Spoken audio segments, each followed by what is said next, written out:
Welcome to Tardisian Files.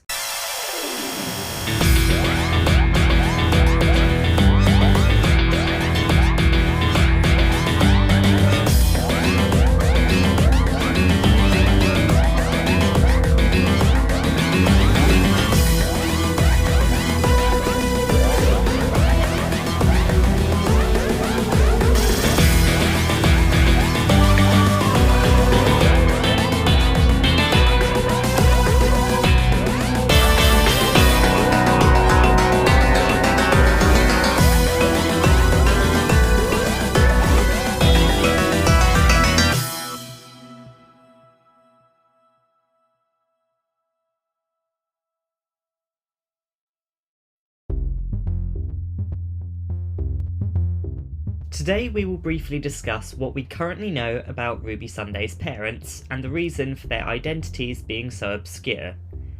This episode is going to be noticeably shorter than others as, unlike Mrs. Flood's mystery, the mystery of Ruby's parents is much less hinted at in the Church on Ruby Road. However, that's not to say we can't speculate, so let's get into it. The novelisation of the Church on Ruby Road first of all confirmed that the woman who dropped off Ruby at the church on Christmas Eve in 2004 was Ruby's biological mother. So, starting off with what we know that Ruby's biological mother was at least alive after Ruby's birth in 2004. We also know that Ruby was born roughly at 2 PM on Christmas Eve, and her mother had her for a few hours before dropping her off at the church where she was found. Most notably, neither of Ruby's biological parents left any kind of trace in any genetic database that could be linked to official records identifying either of them. And finally, Ruby was described by the social services and the media as a foundling. So, starting with the largest mystery from that pool of very, very small amount of evidence, why do Ruby's parents not appear on any database that could be used to identify them? So, speaking realistically here, Ruby was born in 2004, and since DNA testing was mostly restricted to use by the police and other law enforcement services until the rise of commercial genetic ancestry testing in the 2010s in the United Kingdom, it's not unfeasible that Ruby's parents' DNA is absent from all genetic databases because as long as they stayed on the right side of the law and they didn't willingly take any DNA test for medical reasons, it would have been quite easy for them to slip into anonymity. Regardless of the feasibility of this fact, however, it does present a significant challenge in trying to identify Ruby's parents, as it appears that there are simply no records in the Doctor Who universe of her parents.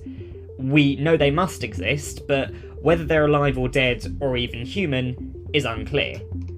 So this means that we may have to get a bit creative with the potential solutions to who Ruby's parents are, and by extension who Ruby is. So if we allow ourselves to speculate further, it could be that Ruby's parents may have both been aliens, or just one of her parents could have been an alien. This is potentially why there's no record of Ruby's parents, because they weren't born on this planet, and commercial or law enforcement DNA testing probably wouldn't work on alien DNA. Or Ruby could be a fantastical creature that slipped through the doorway into this universe that the Toymaker and his legions came through.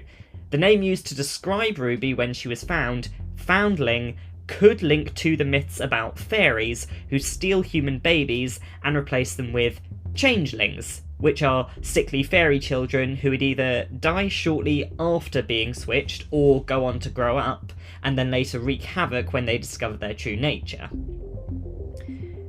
Alternatively, looking to similar characters from the show's history, Ruby could be a Tenza, like George, the alien child that the 11th Doctor met in the episode Night Terrors. Though Tenzas have previously been described to drift through space looking for surrogate families, rather than being dropped off by their biological parents, the way Ruby was. So, in conclusion, currently, there's not a lot to go off of to explain Ruby Sunday's origins or the identities of her biological parents, so we may have to revisit this topic in May when the new season airs and more clues are given about Ruby's parents. I for one am really looking forward to seeing what Ruby's story is and who her biological parents are.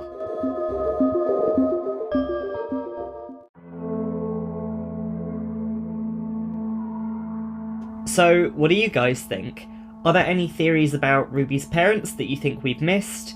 Do you have your own theories? Or do you think that there could be something even more than just her parents being lost humans? Let us know in the Q&A section of your preferred podcast app for this episode, or put it in the comments for this episode's promotional posts on TikTok or Instagram. And as always, see you next time on Tardessian Files.